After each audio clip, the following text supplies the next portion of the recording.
The rain isn't just falling in Chicago tonight. It's screaming against the windows of Il Posto Vecchio, a rhythmic, violent drumming that matches the frantic beating of Lucia Sullivan's heart. She is clutching a silver tray so hard her knuckles are the color of bleached bone. This isn't just another shift. The air in the restaurant has turned heavy, electric, the kind of stillness that precedes a localized apocalypse. Before we dive into this heart-stopping journey of a woman finding her voice in the lion's den, I want to say a massive hello to all of you watching. Whether you're tuning in from the sun-drenched streets of Rome, the bustling heart of New York, or anywhere in between, we see you, and we're so glad you're here. How are you doing today? Drop your country in the comments below. And if you haven't already, do me a huge favor, hit that subscribe button and join our storytelling family. Your support is the heartbeat of this channel, and trust me, you do not want to miss how this story unfolds. Lucia adjusted her apron, her breath hitching as the bell above the door chimed, a lonely, sharp sound. In walked an elderly man, his coat drenched, his eyes carrying the weight of 1,000 secrets. To anyone else, he was just a customer. To the black SUVs idling in the shadows across the street, he was a target. And to the man watching through a thermal scope from the building opposite, he was the only thing left in the world worth killing for. Lucia didn't see the snipers. She didn't see the grim-faced men in tailored suits moving toward the back entrance. She only saw a man who looked exactly like the grandfather she buried 3 years ago, tired, wet, and desperately alone. "Buonasera, signore," she whispered, her voice barely audible over the storm. She didn't retreat. She didn't look away. She stepped into the freezing draft of the open door and offered him her hand. Across the street, Alessandro Costanza froze. His finger hovered over the trigger of his radio. He had background checks on everyone in that building. Lucia Sullivan, age 23, no criminal record, 3 months behind on rent, prone to panic attacks, and invisible. He had marked her as a non-threat, a ghost in a waitress uniform. But as he watched her through the high-powered lens, she did something no one in his world ever did. She didn't tremble because of who his father was. She trembled because she was shy, yet she reached out anyway. She took the old man's dripping coat with a bow so respectful it belonged in a different century. "Prego," she murmured, guiding the most dangerous man in the Italian underworld to a corner table as if he were royalty, or better yet, as if he were family. Alessandro's chest tightened. He felt a bead of sweat roll down his neck, a sensation he hadn't felt since his first kill. He was supposed to be looking for assassins. He was supposed to be looking for the breach in security. But he couldn't take his eyes off the way her small, shaking hands poured the red wine, or the way she leaned in to catch the old man's raspy words. "Who is she?" His lieutenant's voice crackled in his ear. "Sir, we have movement on the perimeter. Should we extract the target?" Alessandro didn't answer immediately. He watched Lucia smile, a tiny, flickering thing like a candle in a gale, and for the first time in 10 years, the cold, calculated machine that was his heart misfired. "No," Alessandro commanded, his voice a low growl that vibrated with a new, dangerous hunger. "Stay back. I want to see what she does next." He didn't know it yet, but the girl who was afraid of her own shadow was about to become the only light he had left. And he was about to find out that the most dangerous thing in Chicago wasn't a bullet. It was the waitress who wasn't afraid to be kind to a monster's father. The restaurant smelled of dried oregano, floor wax, and the metallic tang of the storm. For Lucia Sullivan, Illinois Posto Vecchio wasn't just a job, it was a fortress. At 23, Lucia lived her life in the margins. She was the girl people bumped into without apologizing, the one who kept her head down in the grocery store, and the one whose voice often failed her when she needed it most. Her deepest fear wasn't death, it was being noticed. To be noticed was to be judged, and Lucia had spent a lifetime feeling like she was failing a test she didn't have the study guide for. Her apartment was a cramped studio filled with half-read books and a single dying succulent. She was a girl who existed in the almost. She almost finished her degree. She almost told her landlord the heater was broken. She almost believed she deserved more than a life of clearing crumbs off tablecloths. But as she stood by the old man's table, watching him rub his arthritic hands together, a different kind of motivation took hold. It was a fierce, quiet empathy. She knew what it was like to be a ghost in a room full of people. "The minestrone is fresh, signore," she said, her voice steadier now, though her fingers still toyed nervously with the hem of her apron. "My nonna used to say it could cure a broken heart. Or, at least a cold night." The old man, Vito Costanza, looked up. His eyes were milky with age, but sharp with a lifetime of seeing things men weren't meant to see. He saw the tremor in her hands, but he also saw the genuine softness in her gaze. "Your nonna was a wise woman," he rasped. "And what is a cure for a man who has lived too long?" Lucia didn't flinch. "Then it just keeps you warm until the sun comes up." Across the street, in the sterile, darkened room of the surveillance nest, Alessandro Costanza watched the monitor with a fixated intensity that unnerved his men. Alessandro was a man built of sharp angles and cold iron. His father, Vito, was the retired king of the Costanza Empire, but Alessandro was the sword. He had been raised in a world where love was a liability and mercy was a death sentence. His motivation was singular: preservation. Preservation of the family name, the business, and the fragile life of the father who had once been a titan but was now a target. "Sir," his second-in-command, Dante Miller, whispered, stepping into the blue glow of the screens. "The background check on the girl is complete. Lucia Sullivan. Mother deceased, father unknown. She has no ties to the Moretti family. No ties to any of the syndicates. She's a nobody, Alessandro." "Nobody is a nobody, Dante," Alessandro snapped, his eyes never leaving Lucia's face on the screen. He watched her tuck a stray lock of dark hair behind her ear.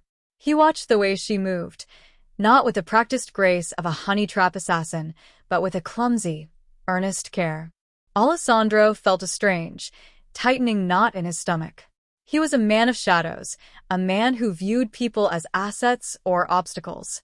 But Lucia? She was an anomaly. She was a creature of light working in a dive bar, treating a wolf like a grandfather. He found himself imagining the scent of her, probably flour and cheap lavender soap, and the thought disgusted him. He shouldn't be thinking about her scent. He should be thinking about the hit team the Morettis had likely dispatched to this very coordinates. "She's too close to him." Dante moved to the radio. "I'll have the boys move in and clear the floor. We can't risk a civilian being in the crossfire." "No," Alessandro said, his hand clamping down on Dante's wrist with bruising force. "If we move now, we signal our position. Look at my father, Dante. Look at his face." On the screen, the terrifying Vito Costanza was chuckling. Lucia had said something, a small joke perhaps, and the old man was smiling for the first time since the funeral of his wife 5 years ago.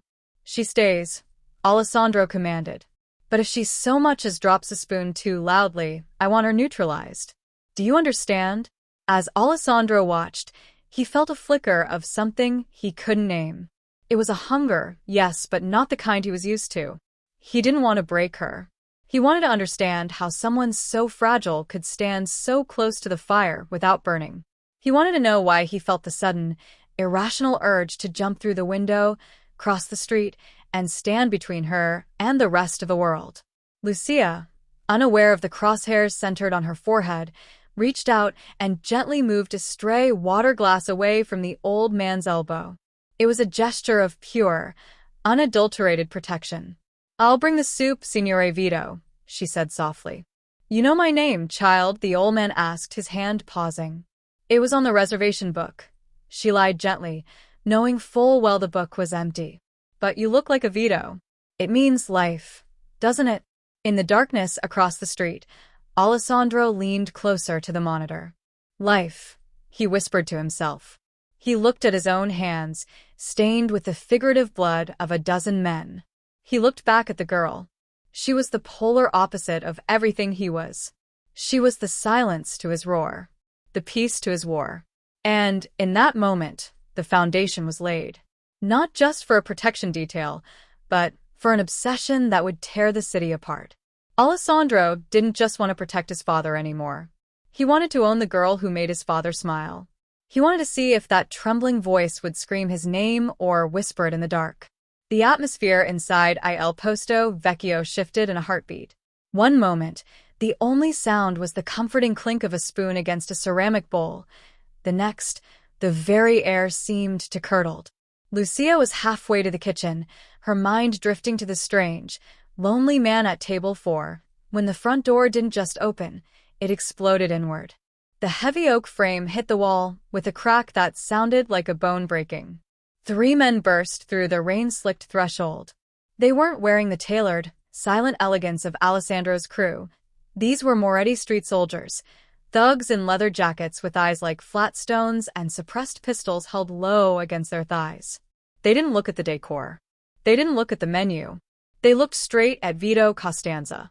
Time slowed to a crawl for Lucia. Her nervous system, usually primed for flight, suddenly locked her limbs in place. She saw the lead gunman raise his weapon. She saw the silver-haired man she had just served, Vito, reach slowly for a heavy glass ashtray, his face transitioning from a grandfatherly mask to a grim visage of ancient defiance. He was going to die. A man who reminded her of home was about to be erased in front of her. No. The word tore from Lucia's throat before she could process the suicide of the gesture. She didn't have a weapon. She didn't have training. But she had a heavy metal serving tray and a lifetime of being overlooked. As the lead gunman stepped past her, dismissing her as a harmless piece of furniture, Lucia swung. She didn't swing with grace. She swung with the raw, hysterical strength of a cornered animal. The tray caught the man across the temple with a sickening thwack. He stumbled, his shot grazing the ceiling, sending plaster raining down like snow. Across the street, the world turned red for Alessandro. Go. Now, he roared into his comms, not waiting for his team. He didn't take the stairs. He vaulted over the balcony of the second-floor vantage point, hitting the fire escape with a clang that echoed through the alley. His heart, usually a steady, rhythmic drum of ice, was now a thundering engine of rage. He had watched her move. He had watched that invisible girl throw herself into the path of a bullet for a man she didn't even know. Kill them all, Alessandro snarled into his headset, his voice a promise of a slow death.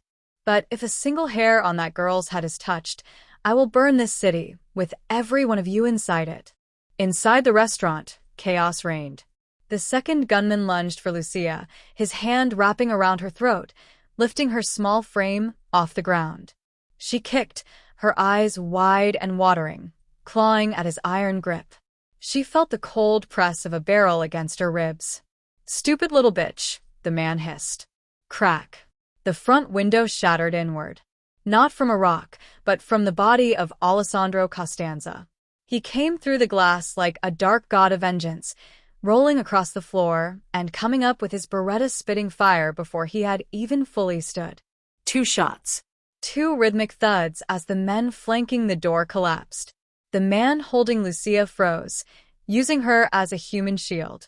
He tucked his head behind hers, the gun now jammed into the soft skin beneath her ear. "Drop it, Costanza," the thug screamed, his voice cracking with the realization that he was standing in a room with a dead man walking. "Drop the gun, or I paint the wall with her." Alessandro stood 10 feet away. He was drenched in rain and speckled with glass, his eyes 2 burning coals of focused lethality. For the first time in his life, his hand trembled, just a fraction. Not from fear of the gunman, but from the sight of Lucia's pale face, her gasping for air, her eyes locked onto his. In that moment of absolute terror, Lucia did the unthinkable. She didn't scream. She didn't faint. She looked at Alessandro, this terrifying, beautiful monster who had appeared from the shadows, and she saw not a savior, but a man who was hurting as much as she was.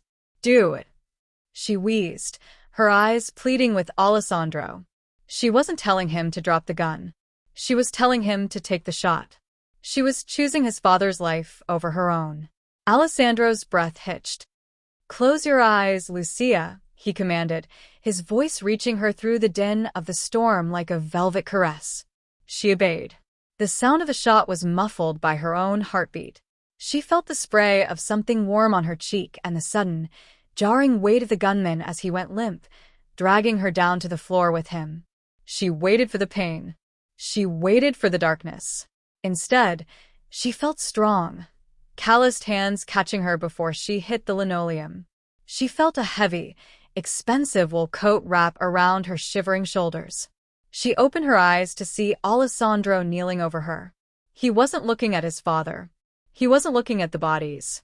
He was looking at her with an intensity that felt like it was stripping away every layer of her soul. "You're okay," he whispered, his thumb brushing a drop of blood, not hers, from her cheek. "I have you."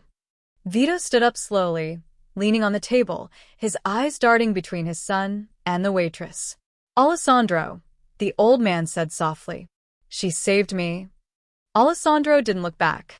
He leaned in closer to Lucia, his forehead almost touching hers. The scent of him, expensive cologne, rain, and gunpowder, overwhelmed her senses. "You're a very brave, very foolish girl, Lucia Sullivan," he murmured. I just... She tried to find her voice, but it was gone, replaced by a violent tremor that took over her whole body. "Sho." Alessandro silenced her, lifting her easily into his arms as if she weighed nothing at all. He turned to his men, who were now swarming the building, cleaning the scene with clinical efficiency. "Dante, take my father to the estate. Double the guard." "And the girl, sir?" Dante asked, staring at the waitress cradled against the boss's chest. Alessandro's grip tightened on her. The inciting incident hadn't just been an assassination attempt. It had been the moment the predator found something he couldn't bear to lose. "She comes with me," Alessandro said, his voice dropping to a dangerous, possessive register. "From this moment on, she doesn't exist to the world. She belongs to the House of Costanza. She belongs to me." As he carried her out into the rain toward the idling black SUV, Lucia felt the world she knew, the world of menus, tips, and hiding in the shadows, vanishing behind her. She was terrified, yes. But as she tucked her head into the crook of Alessandro's neck, she realized for the first time in her life, she felt seen. The black SUV moved through the rain-slicked streets of Chicago like a predatory shark cutting through deep water. Inside, the silence was heavy, broken only by the muffled hum of the engine and the frantic, shallow breaths escaping Lucia Sullivan. She was tucked into the corner of the leather seat, wrapped in Alessandro Costanza's overcoat, which was still warm from his body and smelled of cedar and cold steel. Alessandro sat beside her, a silhouette of controlled violence. He didn't look at her, not directly, but she could feel his attention pinned to her like a needle. He was typing rapidly on a secure phone, barking silent orders that would likely result in half a dozen deaths before sunrise. Lucia watched his profile, the sharp line of his jaw, and the way the passing streetlights caught the jagged scar just below his ear. "Where are you taking me?" she finally managed to whisper. Her voice was a cracked reed, a ghost of the sound she wanted to make. Alessandro's thumb paused over the screen. He turned his head slowly. The shadows in the car played over his face, making him look less like a man and more like a myth. "To a place where the Moretti family cannot find you. To a place where you will learn that your old life ended the moment you laid hands on that soldier." "I have a shift tomorrow," she said, the sheer absurdity of the statement hanging in the air. "My manager, he'll fire me if I don't show." "Your manager is currently being paid 10 times the value of his restaurant to forget you ever worked there," Alessandro said coldly. "You don't understand, Lucia. You didn't just help my father.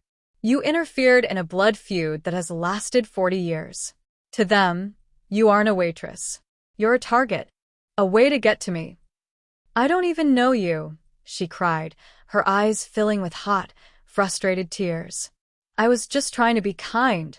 Why does everything have to be so violent with people like you?"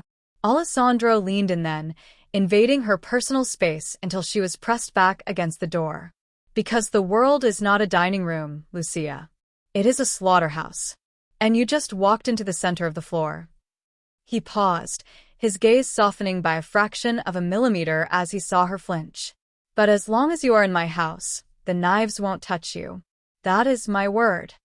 The house was a sprawling, fortress-like estate hidden behind iron gates and high stone walls on the outskirts of the city. As they entered, Lucia felt the weight of the security. Men with submachine guns patrolling the perimeter, cameras that tracked their every move. Over the next week, the tension didn't dissipate. It mutated. Lucia was given a suite of rooms that were more luxurious than her entire apartment building, but they felt like a gilded cage. She wasn't a prisoner, technically. She was allowed to roam the gardens and the library, but she was never alone. Dante Miller, Alessandro's shadow, was always 20 paces behind her, a silent reminder of the danger she was in. But the real tension came from Alessandro himself. He began to show up at odd hours. He would find her in the library, staring at books she couldn't focus on, or in the kitchen at 2 a.m. making tea because the silence of the house kept her awake. He didn't come to intimidate her. He came to talk. Or rather, to watch her. "Why do you apologize to the doors when you bump into them?" he asked one evening, leaning against the mahogany doorframe of the study. He had discarded his jacket, his white shirt sleeves rolled up to reveal forearms corded with muscle and ink. Lucia jumped, nearly spilling her tea. I don't know. It's a habit. I don't want to take up too much space."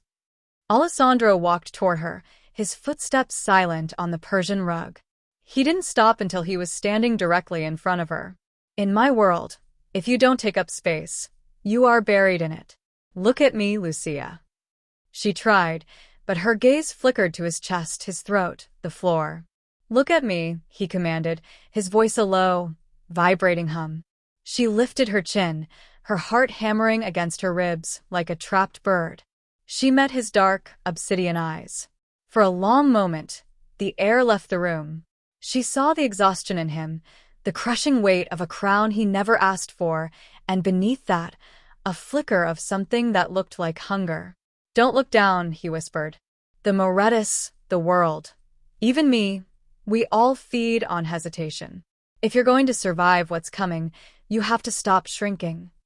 "I'm not like you," she whispered back, her breath hitching as he reached out and took the teacup from her shaking hands, setting it on the table without breaking eye contact.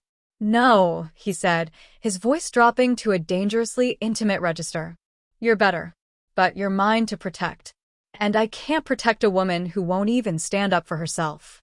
He began to train her, though not with weapons. He forced her to sit at the head of the table during dinner. He made her look him in the eye while he spoke of the business, of the betrayals, of the way the world worked. He was stripping away her invisibility, layer by painful layer. And as he did, the romantic tension began to coil between them like a live wire. Lucia found herself watching for him through the windows. She noticed the way his hair fell over his forehead when he was tired. She noticed the small, almost imperceptible way his hand would twitch toward her whenever they were close.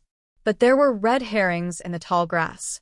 Dante seemed increasingly uneasy with Lucia's presence. She overheard him arguing with Alessandro in the hall one night. "She's a distraction, boss. The Morettus are mobilizing near the docks. They know she's here. They're calling her the Waitress Queen. It's a joke to them. A weakness." "She is not a weakness." Alessandro's voice was like a slamming tomb door. "Then prove it," Dante challenged. "Send her away. Use her as bait. Or let me handle it." Lucia pulled back into the shadows, her blood running cold. Was Alessandro protecting her, or was he just fattening her up for the slaughter? Was this kindness, or was it a different kind of trap? The next morning, Alessandro found her in the garden. He handed her a small, velvet box. Inside was a necklace, a delicate gold chain with a single, blood-red ruby. "It belonged to my mother," he said, his voice uncharacteristically soft. She was shy, too, until she had to be a lioness. "I can't take this," Lucia said, her voice trembling. I'm just the girl from the restaurant, Alessandro. This doesn't belong on me." He stepped closer, his hand coming up to cup her jaw. His thumb traced the line of her lower lip, and for a second, the world stopped spinning. "You are whatever I say you are," he murmured. "And right now, You are the only person in this house who doesn't look at me with fear or greed. Don't apologize for that. He leaned in, his lips inches from hers, the scent of him intoxicating, a mix of danger and a promise of something she had never dared to dream of. But before the kiss could land, a frantic shout echoed from the main house. Alessandro! The perimeter! We've been breached. The tension snapped into a full-blown emergency. Alessandro pushed her behind him, his gun appearing in his hand as if by magic. The rising tension had reached its peak. The sanctuary was compromised, and Lucia was about to find out exactly what happens when the shadow of the Mafia boss isn't enough to hide her. The chaos of the breach was a whirlwind of sensory overload, shouting men, the rhythmic thud-thud-thud of heavy boots on stone, and the distant, chilling wail of a security siren. Alessandro didn't hesitate. He grabbed Lucia's hand, his grip like a vice, and hauled her through a narrow servants' corridor that smelled of old wood and secrets. He didn't take her to the panic room. He took her deeper, into the bowels of the estate where the air turned cold and damp. They burst into a room that looked like a high-tech war room, screens flickering with blue light, maps of the city's underground tunnels, and a wall of glass looking into a reinforced vault. Standing there, calm despite the alarm, was Vito Costanza. He wasn't the frail old man Lucia had served soup to. He was standing tall, a cigar in one hand and a tablet in the other, watching the perimeter feeds with the clinical detachment of a general. "They're early," Vito said, not even looking up. "Dante betrayed us," Alessandro growled, his voice vibrating with a lethal bass. He turned to Lucia, pushing her into a chair. "Stay here. Don't move. If the door opens and it isn't me, use the lever under the desk. It leads to the crawl space." "Alessandro, wait," Lucia cried, her voice finally finding its volume. "You're going out there? There are dozens of them." He paused at the door, his silhouette framed by the harsh fluorescent light. He looked back at her, and for a fleeting second, the mask of the Mafia boss cracked. There was a raw, naked longing in his eyes that terrified her more than the gunman outside. "I survived the streets of Naples when I was 10, Lucia. I can survive a few Moretti rats. Just don't look away from the screens. You need to see this." He disappeared into the dark. Lucia sat shaking, her eyes glued to the monitors. She watched Alessandro move like a ghost through his own halls. He wasn't just defending, he was hunting. But as she watched, something felt wrong. The Moretti soldiers weren't heading for the vault or the money. They were heading for the server room. "Signore Vito," Lucia whispered, her eyes widening as she noticed a different feed, a hidden camera in Alessandro's private office. "What are they looking for?" Vito sighed, a long, weary sound. He walked over to her, his presence suddenly heavy with a truth he had been carrying for years. "They aren't looking for a list of our drug routes or our bank accounts, Lucia. They're looking for the ledger of the damned." "The what?" "A record," Vito explained, his voice dropping to a gravelly whisper. "Of every bribe, every dirty cop, every politician we've bought for 30 years. But there's a secret inside that ledger that even Alessandro doesn't know. A secret that would destroy his world." Lucia's heart hammered. "What secret?" Vito looked at her, his eyes filled with a sudden, piercing regret. "The night Alessandro's mother died, it wasn't a Moretti hit. It was an internal execution. My own counsel ordered it because she was going to go to the police. And I let it happen to save the family name." The room seemed to tilt. Lucia felt a wave of nausea. The man Alessandro idolized, the father he was risking everything to protect, was the architect of his greatest tragedy. "Why are you telling me this?" Lucia asked, her voice trembling. "Because," Vito said, pointing to the screen where Alessandro was currently engaged in a brutal hand-to-hand struggle with two men in the foyer. "He loves you. I've watched him for 30 years, and I've never seen him look at a living soul the way he looks at you. He thinks he's a monster because of the blood on his hands, but he's a monster because of the lies I fed him. If I die tonight, he needs the truth. Not from a ledger, but from someone he trusts." Suddenly, one of the monitors flared with a blinding white light. An explosion. The feed from the foyer went black. Alessandro! Lucia screamed, jumping to her feet. She didn't wait. She didn't think about her shyness, her fear, or her invisibility. She grabbed a heavy brass letter opener from the desk and bolted out the door. She ran through the smoky corridors, her lungs burning, until she reached the foyer. The scene was a nightmare. The grand chandelier had fallen, shattering into a million crystal shards that looked like diamonds in a pool of blood. Dante Miller stood over a slumped, bleeding Alessandro, a gun pointed at his head. "You are always too soft for this, Alessandro," Dante sneered, his face twisted in a mask of betrayal. "You let a waitress into your heart, and you let your old man rot in his own guilt. The Morettas offered me a seat at the high table. All I had to do was give them the ledger and your head." "Then take it," Alessandro rasped, coughing up blood. He was trying to reach for his fallen pistol, but his arm was clearly broken. "But let her go. She has nothing to do with this." "She's a witness," Dante said, thumbing the hammer back. "And witnesses don't get to leave." "Leave him alone." Lucia stood at the top of the stairs. She wasn't shrinking. She wasn't apologizing. She was vibrating with a white-hot rage she didn't know she possessed. She held the letter opener like a dagger. Dante laughed. "What are you going to do, sweetheart? Write me a thank-you note for the tip?" He turned the gun toward her. In that split second, Lucia didn't retreat. She remembered what Alessandro had told her. "Don't look down." She looked Dante straight in the eye, and she saw the hesitation. He didn't think she was a threat. He thought she was a ghost. She threw the heavy brass object with everything she had. It didn't kill him, but it struck him hard in the eye, causing him to howl in pain and fire wildly into the ceiling. That second was all Alessandro needed. He lunged, wrapping his good arm around Dante's legs and slamming him into the jagged remains of the chandelier. The struggle was short and violent.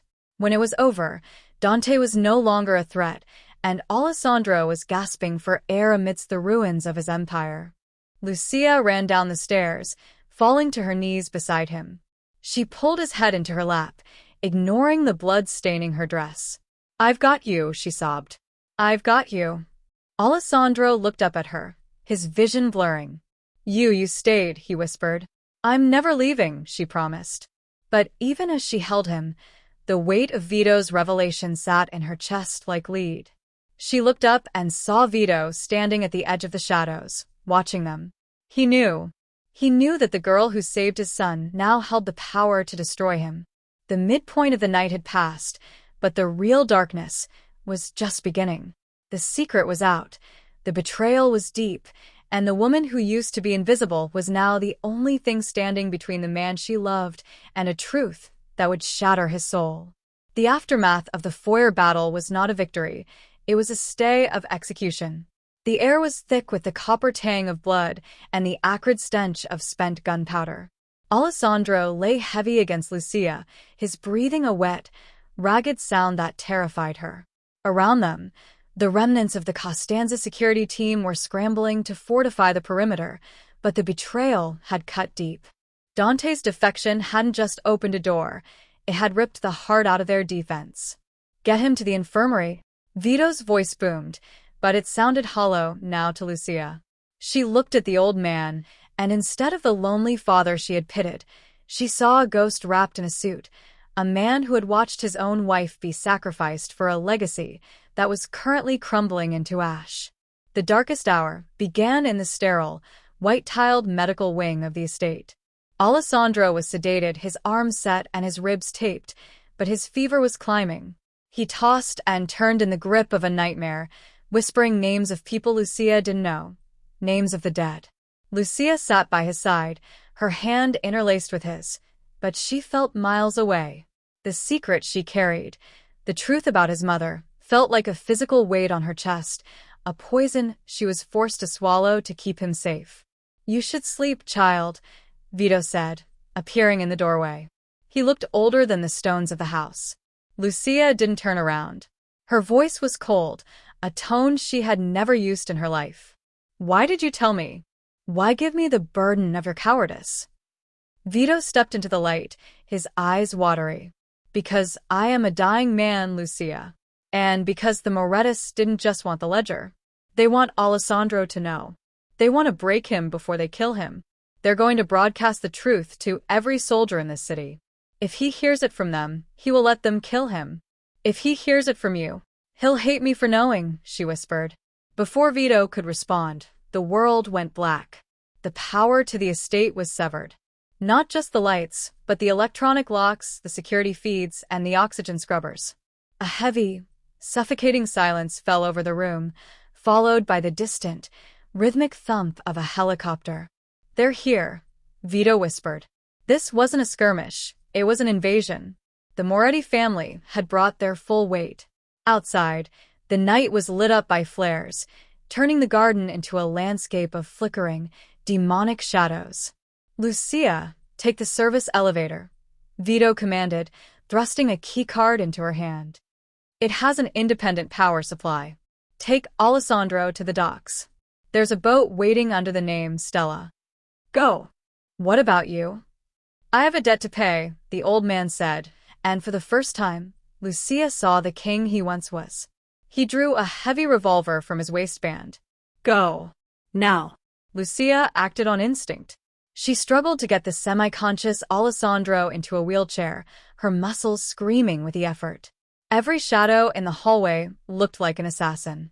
The elevator ride was an eternity of grinding metal and muffled explosions from the floors above. When the doors opened into the sub-basement garage, she wasn't met with safety. She was met with the barrel of a rifle. Enzo Moretti, the crown prince of the rival family, stood there with 3 men. He was young, cruel, and wore a smile that didn't reach his eyes. The little waitress, he mused, tilting his head. And the sleeping prince. How poetic. Let him go, Lucia said. Her voice didn't shake. The shyness that had defined her for 23 years had been burned away in the fire of the foyer. He's injured. He can't fight you. I don't want to fight, Lucia. I want to show. Enzo stepped closer, his boots clicking on the concrete. Did the old man tell you? About his mother? About how his father watched her bleed out just to keep a secret? It's a beautiful story, isn't it? The kind that makes a man want to stop living. Alessandro stirred, his eyes fluttering open. He looked up, dazed, seeing the gun, seeing Enzo, and then seeing Lucia. Lucia. He gasped, his voice thick with sedative. Run. Oh, she's not running, Alessandro, Enzo laughed. She's going to watch.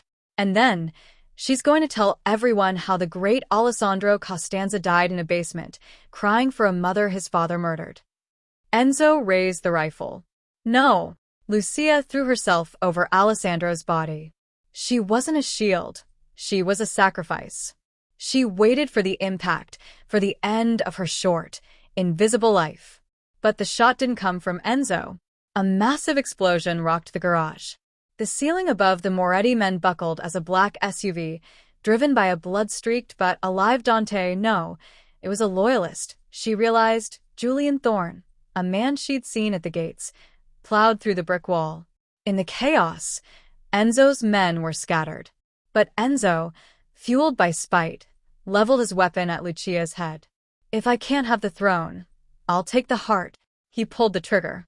The bullet grazed Lucia's shoulder, a searing line of white-hot agony that sent her spinning into the darkness. She hit the concrete hard, the world tilting into a kaleidoscope of gray and red. Lucia. Alessandro's roar was the last thing she heard, a sound of such pure, unadulterated grief that it seemed to shake the very foundations of the earth. He was out of the chair. Pain, sedation, and broken bones were forgotten, incinerated by the sight of her falling. He was a shadow, a demon, a force of nature. He reached Enzo before the man could chamber another round. But Lucia couldn't see the rest. As her eyes closed, she felt the cold floor and the distant sound of rain. She had lost everything, her safety, her secret, and perhaps her life. She was separated from Alessandro by a wall of fire and gunshots. This was the darkest hour, where the waitress who tried to be brave was finally broken, and the boss who tried to love was left alone in the wreckage of his father's lies. The darkness wasn't a void, it was a heavy, suffocating blanket of cold iron and the distant, rhythmic thumping of a drum. Lucia struggled to breathe, her lungs feeling as though they were filled with the very smoke that now choked the garage. Her shoulder was on fire, a localized sun of agony that radiated through her chest with every shallow gasp. But through the haze of pain, she heard it. It wasn't the drum of a heart, it was the sound of a man breaking. Alessandro was on top of Enzo Moretti, his movements jerky and primal. He wasn't fighting like a disciplined soldier anymore. He was a man possessed by a singular, devastating purpose. He ignored the bullets whining through the air from the remaining Moretti guards. He ignored the blood soaking through his own bandages. He had Enzo by the throat, his fingers digging into the flesh with a strength that defied his injuries. "Look at her." Alessandro's voice was a guttural, terrifying sound. "Look at what you did." Lucia forced her eyes open. The world was blurry, a mess of flickering emergency lights and the silhouettes of men in combat. She saw Alessandro raise his fist, but she also saw something else, a Moretti guard, hidden behind a concrete pillar, leveling a suppressed submachine gun at Alessandro's exposed back. Hope is a strange thing. It doesn't arrive like a choir, it arrives like a spark in a dry forest. Lucia's hand brushed against something cold on the floor, the brass letter opener she had dropped earlier, or perhaps it was a discarded piece of glass from the shattered SUV. Her fingers closed around it. "I am not invisible," she told herself, the words a silent scream in her mind. "I am not a victim. I am the woman who chose him." With a strength she didn't know she possessed, Lucia rolled. The movement sent a fresh wave of white-hot agony through her shoulder, but she ignored it. She didn't aim for the guards. She aimed for the gas line she had seen Enzo's men rupture when they blew the wall. "Alessandro, down," she shrieked. The command was so sharp, so authoritative, that even in his rage, Alessandro obeyed. He rolled off Enzo, shielding his head. Lucia threw the heavy metal object into the sparking remains of the SUV's engine block right next to the leaking gas line. The resulting flare wasn't a massive explosion, but a blinding wall of fire that separated them from the Moretti guards. In the momentary confusion and the roar of the flames, a new sound emerged, the heavy, coordinated thud of boots. "Costanza secured," a voice boomed. It was Julian Thorne, followed by a dozen men in tactical gear. Not the ones who had betrayed them, but the old guard, the men who had been loyal to Vito for 40 years and had now realized that Alessandro was the only future they had. In the chaos of the rescue, Alessandro didn't reach for a gun. He crawled. He crawled across the grease-stained concrete until he reached Lucia. He pulled her into his arms, his tears mixing with the soot on her face. I thought I lost you," he choked out, his forehead pressing against hers. "You can't lose me," she whispered, her voice gaining a new, ironclad certainty. "But, Alessandro, there's something you need to know. About the ledger. About your mother." She felt him stiffen. The turning point wasn't just about surviving the Morettis, it was about surviving the truth. "I know," Alessandro said, his voice surprisingly steady. "I heard Enzo. I heard what he said about my father." "Vito told me," Lucia said, her eyes searching his. "He told me because he wanted you to hear it from someone who loves you. He's up there, Alessandro. He's waiting for the end. He said he had a debt to pay." Alessandro looked up toward the ceiling, toward the house where his father, the man he had built his entire life around, was likely facing his final moments. The betrayal of his mother was a wound that would never fully heal, but as he looked back down at Lucia, he saw something that the Mafia world had never offered him, a choice. He could be the man his father was, a man who sacrificed love for power. Or he could be the man Lucia saw in him, a man who used power to protect love. "We have to go to him," Lucia said, pushing herself up, using Alessandro for support. "Not to save the Empire, but to end the lies. You need the truth, Alessandro. All of it. Before the sun comes up." Alessandro stood, his arm around her waist, supporting her weight as much as she was supporting his spirit. He looked at Julian Thorne, who stood waiting for orders. "Clear the house," Alessandro commanded, his voice no longer just a growl, but the tone of a king who had found his crown. Capture the Moretti survivors. But leave my father to me. The turning point was complete. The shy waitress and the broken boss were no longer running. They were walking back into the fire, together. They were no longer protector and protected, they were partners. And as they ascended the stairs toward the final confrontation, Lucia realized she wasn't trembling anymore. The woman who used to apologize for taking up space was now ready to claim the entire world. The climb back into the main house felt like an ascent through the circles of a very modern, very violent hell. The grand staircase was a graveyard of marble and spent shells. As Alessandro and Lucia reached the upper landing, the air grew thinner, choked with the smell of ozone and expensive cigars. The house was silent now, but it was the silence of a tomb. They found Vito in the grand library, sitting in his high-backed leather chair, facing the massive oak doors. He looked remarkably peaceful for a man whose world was burning. In his lap sat the Ledger of the Damned, a thick, leather-bound book that held the weight of 1,000 sins. Standing in the shadows behind him were the last of the Moretti infiltrators, led by a bloodied but still breathing Enzo Moretti, who held a detonator in his hand. The lover's return, Enzo sneered, though his voice lacked its previous bravado. He was trembling. He knew the house was surrounded by Alessandro's loyalists. This was no longer a coup, it was a murder-suicide pact. One step closer, and I level this floor. Give me the ledger, Alessandro, and maybe I let the girl live long enough to watch you hang. Alessandro didn't stop. He walked forward, his hand still firmly entwined with Lucia's. He didn't look at the gun or the detonator. He looked at his father. Is it true? Alessandro's voice was a low, dangerous vibration. Did you trade her life for a seat at the table? Vito didn't look up.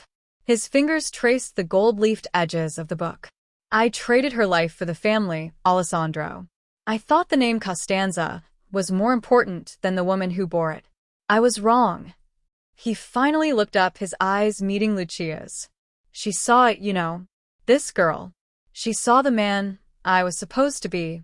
She treated me with a kindness I hadn't earned in 40 years. Give me the book, Enzo screamed, his thumb hovering over the button. Lucia stepped forward, moving out of the curve of Alessandro's arm. She felt a strange, icy calm. This was the moment she had been training for her entire life. Not in the gyms or the shooting ranges, but in the quiet corners of the world where she had learned to observe, to listen, and to wait.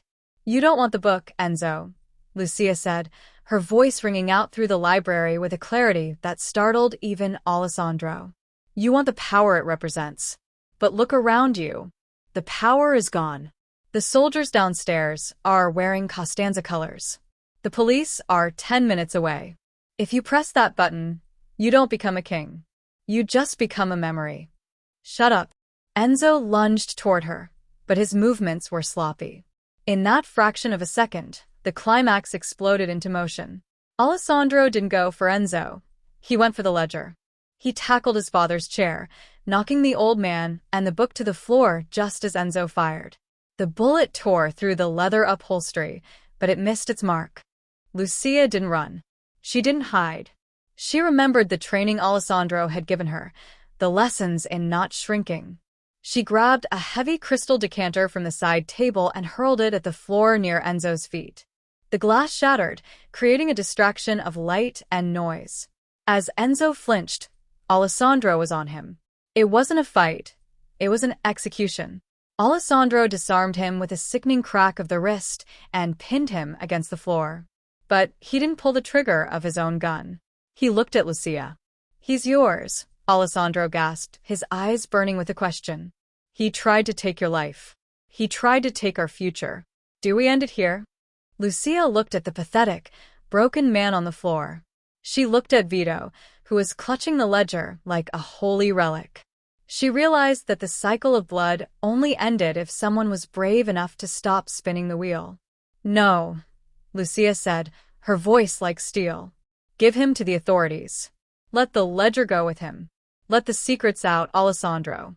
Let the Costanza name die so that we can live. Alessandro stared at her, the weight of a decade of violence warring with the peace he saw in her eyes. Slowly, he lowered the gun. He reached down, grabbed the detonator from Enzo's limp hand, and crushed it under his boot. "The ledger stays," Vito whispered from the floor. "It's all we have." "No, father," Alessandro said, standing tall and pulling Lucia to his side. "It's all you have." Alessandro took the book from his father's trembling hands. He didn't open it. He didn't look at the names. He walked to the fireplace, where a low amber glow still pulsed in the hearth, and threw the ledger of the damned into the flames. The room was silent as 30 years of corruption, betrayal, and the secret of his mother's death turned into curling black ash. Vito let out a long, broken sob, a sound of both grief and profound relief. Enzo was dragged away by Julian's men, screaming into the night. Alessandro turned to Lucia. He was covered in soot, blood, and the remnants of a life he no longer wanted. He reached out and touched her face, his thumb tracing the line of her jaw, where she had once trembled. "You saved me," he whispered. "Not from the bullets. From myself." "We saved each other," she replied. Outside, the first light of dawn began to bleed over the Chicago skyline, turning the gray clouds into shades of violet and gold. The battle was over. The villains were broken. The secrets were ash. And as the sirens grew louder in the distance, Lucia Sullivan didn't look for a place to hide. She stood in the center of the room, her hand in the hand of the most powerful man in the city, and finally, for the first time in her life, she breathed. The sirens of the Chicago Police Department eventually faded into the background, replaced by the soft, rhythmic chirping of birds reclaiming the estate's gardens. The air inside the library was still, the smell of burnt paper lingering like a ghost.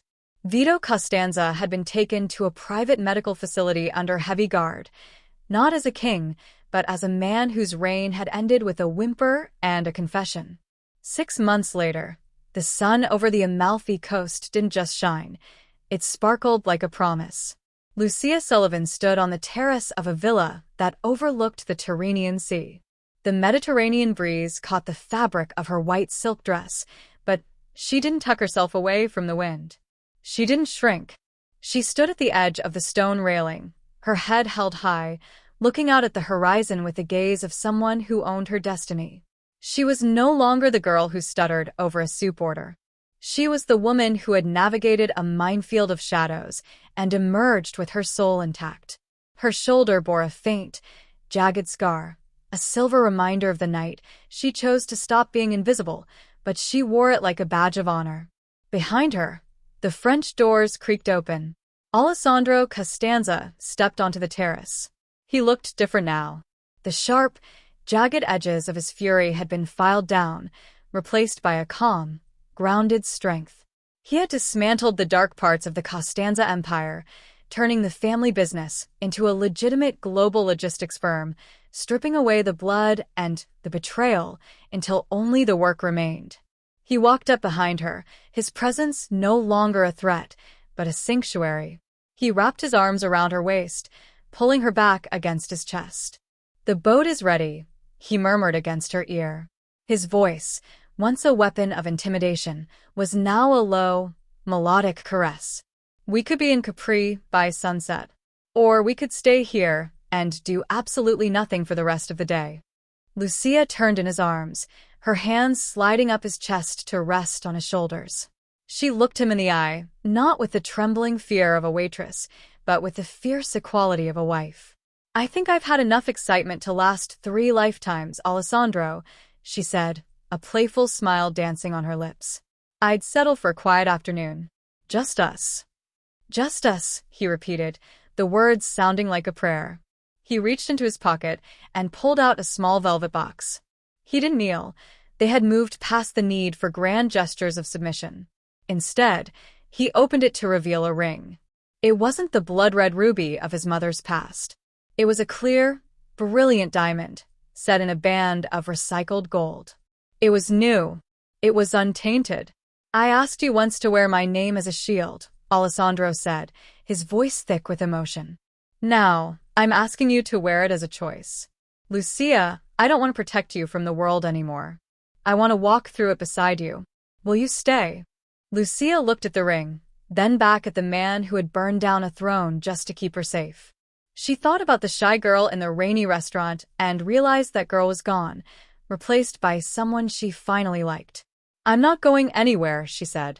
As he slid the ring onto her finger, the final piece of the puzzle clicked into place.